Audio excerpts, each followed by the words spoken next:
All right, we're going to go ahead and get started. Today's training is going to be on the 5 most important practice member days. These are the days that we spend the most time throughout the year training on. Now, the 5 different days are day 1, or the initial visit, day 2, which is the first adjustment, day 3, which is the Monday night report of findings, the re-exam, and the first missed. What we'll be doing in this training is reviewing what these days are and why they are so important. Each of these days is critical. If we do nail these days, if we get them right, the rest of the clinic will run much smoother, and the odds of practice members dropping is significantly reduced, resulting in better health for our practice members, their families, and our community. So each of these days will actually have a separate video in itself, a separate training. These videos will give a much more detailed to the training, such as scripts and what to say, and more details on exactly how to do things. The ultimate goal of this training, this particular video, is to give you an idea of the basic overview of the importance of each of these days, what the big picture is for each of these moments. So we're going to start with day 1.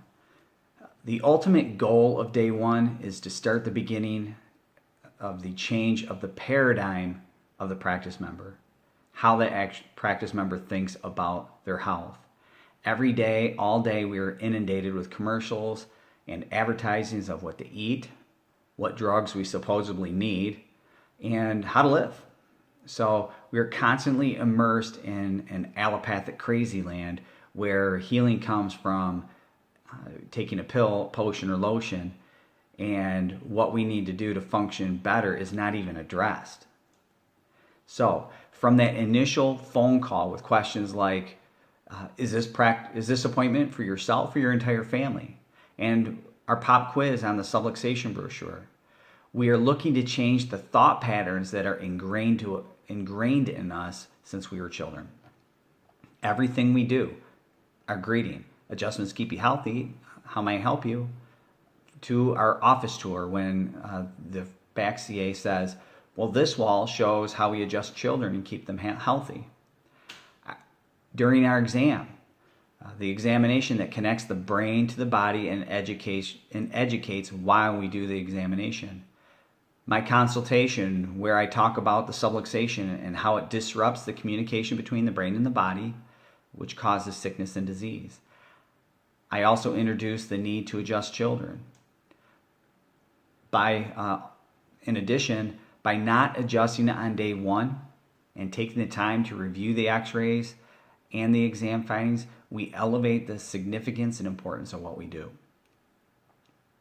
Once done, I then walk the practice member up and transfer authority to the front desk CA. We set up a time and a day where I review the findings and reaffirm my honor is to take care of them and their family.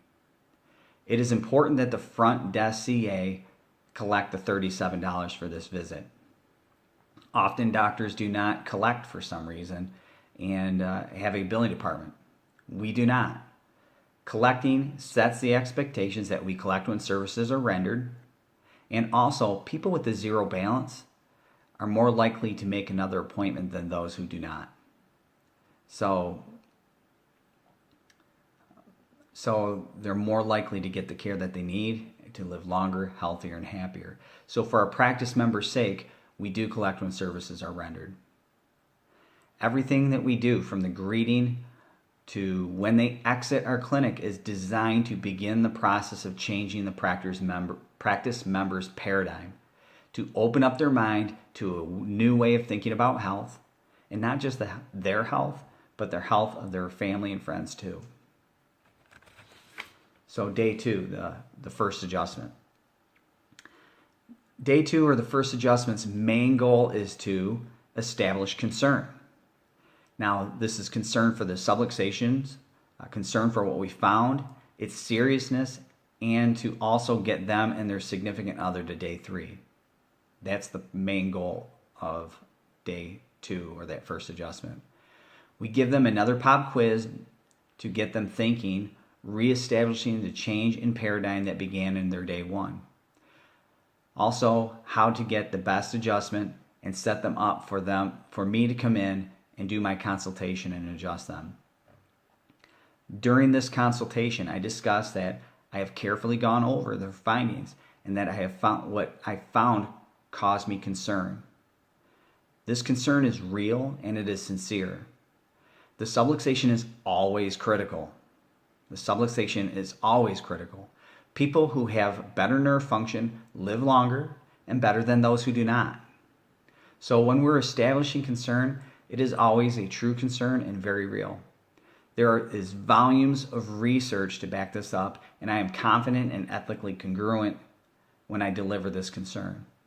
Anytime a practice member is subluxated, it is concern and affects the longevity of their life and the quality of their life. After the consultation, I deliver an awesome adjustment. I talk about expectations, and I also confirm the spouse or significant other will be at the report of findings. Once done, I walk the practice member up and I transfer authority to the front desk CA, reaffirming the time, day, and that the health partner will be attending the report of findings. And at that point, we sometimes will give them a note for work when necessary, and how long they can expect to be here. The front desk CA will then go over their insurance. We call this Terrible Tuesday. I'm not really sure why, but I think it kind of sounds funny. At that time, we inform the practice member that we have called their insurance company in, and we share the limits of what their insurance is. So we share the limitations of their insurance. This sets in their mind what their obligation is when they do come in. It is critical that the insurance information is complete, it is correct, and the practice member understands what you're talking about. If this is missed, the Monday night report of findings is a disaster. Because when that happens, the practice member is sitting there thinking during the Monday night that no problem, my insurance has this. I have insurance coverage, and so my insurance is going to take care of all this. So when we discuss the care, in their recommended care plan, and they're just finding out what their insurance limitations is, it never goes well. It is critical that this is done. Also, it is essential to leave with a zero balance on day 2 for the same reason as in day 1. Day 3, the Monday night report of findings. The Monday night report of findings is so important because this is where we demonstrate the necessity of care and the critical role the nervous system plays in the life of our practice member. This day, during this time, everything comes together. We have a whole system that is followed and a whole training on the intricacies of day 3. Again, from the greeting, guiding the practice member and their health partner into the room. I come in and I introduce myself to the practice member's health partner. During this moment, I'm washing away any animosities or feelings of resentment so that sometimes the health partner will be feeling about having to even be there. And I also thank them for their trust and reassuring them that they're in the right place. The CA comes in into the adjusting room and guides them where to sit, making them feel welcomed. And so after the adjustment, the CA will come into the adjusting room, and then they'll guide the practice member up to the front area, making them feel welcomed and also feeling like they are where they need to be. During that moment, the Monday night report of findings happens. What we're doing is we're pulling together the change in paradigm. We're demonstrating how the nervous system affects function. What do good x-rays look like? What do bad x-rays look like? How long has it been there? What happens if nothing is done? What do we do? What do we need to do once we correct the spine? Who needs care? We do an emotional close and the explanation of payment and the request for them to help me help others. That's all in the report out in group. We then take them into a room. After that portion is done, we take them into a room to go over their x-rays, asking many of those same questions that I just reviewed them about their particular x-rays. What do you see in there that concerns you? Why is it a concern? How long has it been there? How long do you think it's going to take to correct this? What happens if you don't do anything? What phase of degeneration are you in? Do you remember how many adjustments it will take over the course of the first year of care? Do you understand the need and concern for care? These are all questions that are asked privately into the room. Now, this whole day 3, the whole Monday night report of findings, it is to bring everything together. The paradigm shift, the concern for the subluxation. What does it mean to their health, and what will it take to get them well? That's all on the Monday night. That's all day 3. The next important day is the re-exam. There are 2 reasons why we do re-exams. One reason is to be compliant with the standards of care and fulfill the necessity of care for insurance purposes. That's one reason. The bigger reason, as far as the practice member's health is concerned, is certainly bigger than that. The purpose of the re-exam is not even the re-exam itself. What we do during the re-exam isn't important.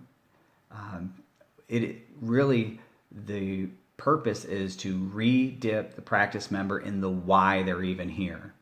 It is to reaffirm what we're doing, why it is so critical to their health, forward place them to lifetime family and wellness, and to get their family and loved ones checked. It is also an opportunity to flush out any red flags at that point that may point towards a practice member dropping out of care. At some point, certainly the practice member will start to feel better. As a person starts to feel better, the perceived value of what we do and the importance of the adjustment in the patient's eyes typically will start to diminish and become eclipsed by the challenges that they have in their life. The perceived value of what we do is becoming less. So the re-exam gives us an opportunity to renew their why, to confirm what their initial goals were, to review the x-rays or whatever objective findings that we have. Questions like, do you remember what the concern was when we first looked at your films? Why was that a concern? What organs are affected, and what organs are affected when there's subluxation at that level? What happens to the health of those organs when there's less communication to the brain and therefore less function? What happens to the health? How long has it been there? How long do you think it will take to make the correction? And certainly once we get the correction, then how long should we keep it that way? If we flush out any concerns, it gives us a chance to find a solution. Financial problems, symptoms are still there. Maybe they have no symptoms. Maybe they're busy. Better to know and to deal than to not know, and then they just silently slip away, leaving us to wonder what even happened. So during the re-exam, we will also forward place the practice member every time. Once we get the correction we are looking for, then what's our job? To keep it that way. For how long? How long do we need to have a healthy spine and nervous system? And the answer is what? It's forever. So this is also the perfect time to ask for referrals. So we do that. To notice that their health partner, who was potentially at the report of findings, has not come in to get checked yet. Their kids, their coworkers. It's also a perfect time to enlist them in our mission by asking about health fairs at their workplace. A dinner with the doc that's coming up.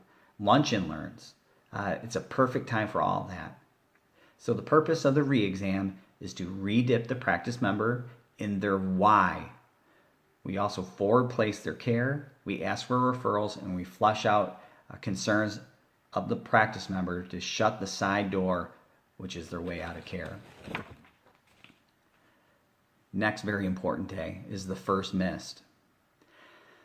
The first missed adjustment is very critical. I know I keep saying very critical, or I keep saying critical.